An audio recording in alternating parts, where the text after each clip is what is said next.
নাও জাদুর লাল কাঁঠালের বাড়ি। এই বাড়িতে তোমাদের যাবতীয় সকল কিছু পেয়ে যাবে, তোমাদের আর কোনো অভাব থাকবে না।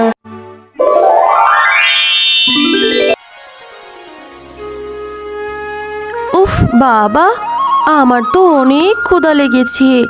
না খেয়ে তাহলে আমি সারাদিন কিভাবে কাজ করব?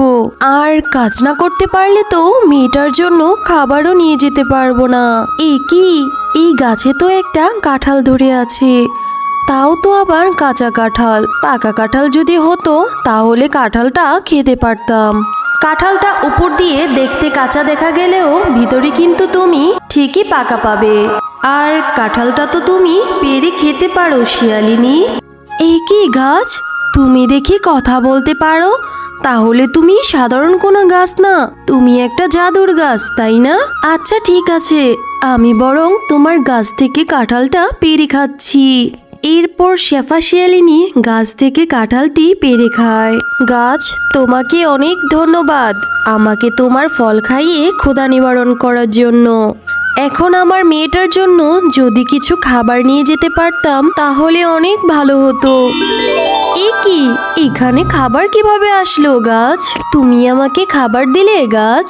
আমি তোমাকে খাবার দিয়েছি, কারণ যদি কেউ আমার শরীর থেকে কিছু অংশ খেয়ে তার 3টি ইচ্ছের কথা আমাকে জানায়, আমি তাহলে তার 3টি ইচ্ছে পূরণ করে দেই। কাঁঠাল, তাহলে তো তুমি অনেক ভালো। তাহলে তুমি আমার আরো বাকি 2টি ইচ্ছে পূরণ করবে, তাই তো? অবশ্যই আমি তোমার বাকি 2টি ইচ্ছে পূরণ করব। বলো, তোমার আর 2টি ইচ্ছে কি?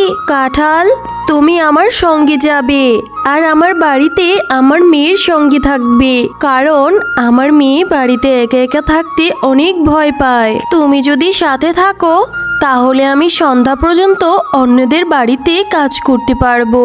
আর সন্ধ্যা পর্যন্ত কাজ করলে তোমার সংসারে কোনো অভাব হবে না। আচ্ছা ঠিক আছে, তাহলে তুমি আমাকে তোমার সঙ্গে নিয়ে চলো। এরপর শেফা সেই জাদুর কাঁঠালটা নিয়ে বাড়ি ফিরে আসে। মা, তুমি আজ কাজে যেতে না যেতে খাবার আর কাঁঠাল নিয়ে বাড়ি ফিরে আসলে যে? এত টাকা তুমি কোথায় পেলে মা? এরপর শেফালি শিয়ালিনী মিনাকে সকল ঘটনা খুলে বলে, আর এই সকল কথা শুনে মিনা অনেক খুশি হয়ে যায়। কাঁঠাল, তুমি যদি আদেশ করো তাহলে আমি তোমার শরীরের কিছু অংশ খেয়ে আমি 3টে ইচ্ছে তোমাকে দিয়ে পূরণ করাবো। আচ্ছা ঠিক আছে মিনা, তুমি আমার শরীর থেকে কিছু অংশ খেয়ে তোমার 3টি ইচ্ছে পূরণ করাতে পারো। এরপর মিনা জাদু কাঁঠাল থেকে কিছু অংশ খায়, আর এরপর পরই কাঁঠালটি আবার আগের মতো হয়ে যায়। কাঁঠাল, তোমার শরীরটা তো আবার আগের মতো হয়ে গিয়েছে। কি অদ্ভুত জাদু জানো তুমি। যাই হোক, এবার আমার ইচ্ছে 3টি পূরণ করো তো। আমার 2টি বন্ধু আছে, মুন্নি আর টুম্পা, তুমি ওদের জন্য 1 বক্স চকলেট দাও তো। এই কথা বলার সাথে সাথে জাদুর কাঁঠাল জাদু করে সেখানে 1 বক্স চকলেট নিয়ে আসে, আর মিনা সেইগুলো নিয়ে তার বন্ধুদের বাড়িতে যায়। টুম্পা, এই টুম্পা, দেখ আমি তোর জন্য চকলেট নিয়ে এসেছি। ও মা, এ তো সত্যি রে মিনা, তুই দেখি আমার জন্য চকলেট নিয়ে এসেছিস। তা চকলেট কেনার মতো টাকা তুই কোথায় পেলি রে মিনা? নিশ্চিত তোর মা শেফালি চুরি করেছে। তোদের তো খাবার কেনার মতোই টাকা নেই, আবার এসেছিস আমাদের চকলেট দিতে। এই মিনা, সত্যি করে বলতো, কুড়িয়ে নিয়ে আসিসনি তো? না বাঘিনী কাকি, তুমি যেটা ভাবছো ওইটা নয়, আমি ভালো চকলেটের প্যাকেটে নিয়ে এসেছি। এরপর মিনা বাঘিনীকে সকল ঘটনা খুলে বলে, আর এইসব কথা শুনে বাঘিনীর মনে লোভ জন্মাতে থাকে। ও, এই ব্যাপার, তাহলে তো ভালোই হয়েছে। আমরা যদি কোনো বিপদে পড়ি তাহলে তো ওই কাঁঠালের থেকে আমরা সাহায্য নিতে পারবো। হ্যাঁ বাঘিনী কাকি, তুমি ঠিকই বলেছ। আচ্ছা ঠিক আছে, আমি তাহলে এখন আসি। আরে, এই আমি কি শুনলাম, জাদুর কাঁঠাল নাকি ইচ্ছে পূরণ করে। তাহলে ওই জাদুর কাঁঠালটা আমি আমার বাড়িতে নিয়ে আসব আর আমার সমস্ত ইচ্ছেগুলো পূরণ করে নেব। এই শেফা, কোথাও যাচ্ছিস নাকি রে? হ্যাঁ বাঘিনী ভাবি, কাজে যাচ্ছি। মিনার জন্যই দাঁড়িয়ে আছি। মিনা বাড়ি ফিরলেই কাজের উদ্দেশ্যে বের হব। তা কিছু বলবে নাকি গো? তার বলিস না, আজ কয়দিন ধরে মাথাটা প্রচন্ড ব্যথা করছে, কিন্তু ওষুধ কেনার মতো টাকাও নেই। শুনলাম তোর কাছে নাকি জাদুর কাঁঠাল আছে, আবার সেইটা নাকি ইচ্ছে পূরণ করে। শেফা, তুই আমাকে একটু মাথা ব্যথার ওষুধটা নিয়ে দিতে পারবি? আচ্ছা আচ্ছা বাঘিনী ভাবি, তুমি এইখানে দাঁড়াও, আমি তোমার জন্য এক্ষুনি ওষুধটা নিয়ে আসছি।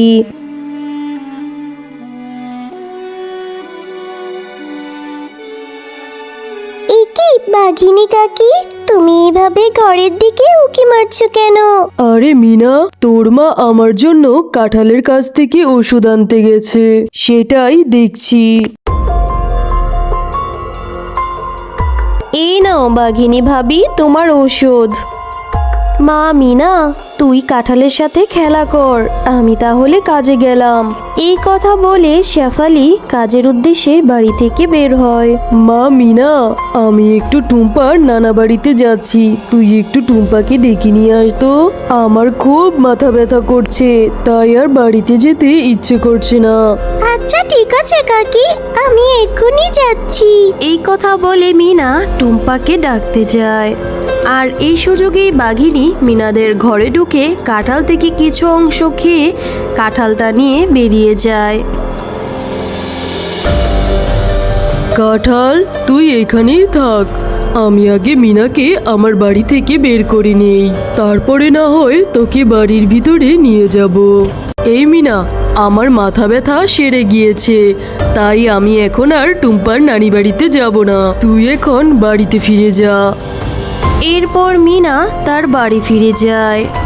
আরে ভাবি, আপনি এই কাঁঠাল কোথায় পেলেন? মিচকে ভাই যে, আমি আপনাকে এই ঘটনা পরে বলবো, আগে আমার ইচ্ছেগুলো পূরণ করতে দেন। এই কাঁঠাল, এই এখন আমাকে অনেকগুলো সোনার মোহর এনে দে তো। আর তখনই কাঁঠালটি জাদু করে বাঘিনীকে অনেকগুলো সোনার মোহর এনে দেয়। আর এইভাবেই সারাদিন কেটে যায়। আর এইদিকে সন্ধ্যার সময় শেফা শিয়ালিনী বাড়িতে ফিরে আসে। কিরে মা মিনা, তোর আবার কি হলো? এভাবে কান্না করছিস কেন? আমাকে বল, কি হয়েছে? ও মা, দেখো না, আমাদের সেই জাদুর কাঁঠালটাকে আমি কতক্ষণ ধরে খুঁজছি, কিন্তু কোথাও খুঁজে পাচ্ছি না মা। কি বলছিস কি এইসব? কাঁঠাল আবার কিভাবে হারিয়ে যায়? চল তো দেখি গাছটির কাছে গিয়ে পাই কিনা।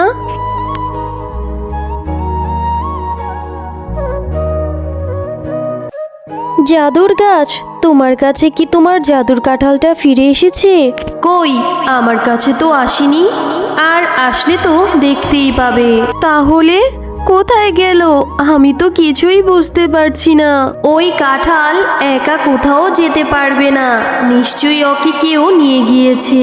আজ তো রাত হয়ে গিয়েছে, তুমি বরং কাল সকালে সবার বাড়িতে গিয়ে খোঁজ নিয়ে দেখো।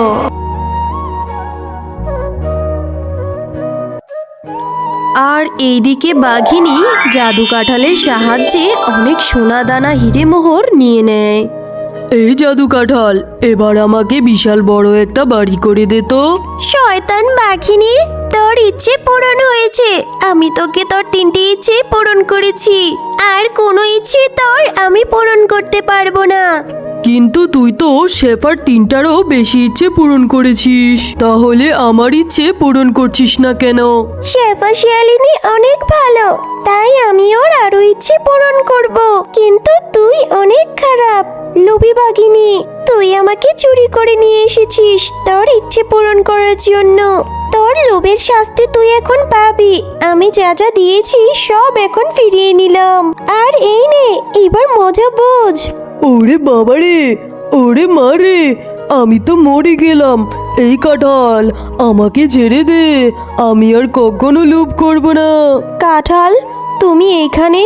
আমি ঠিক ধরেছিলাম, বাঘিনী ভাবি তোমাকে চুরি করে নিয়ে এসেছে।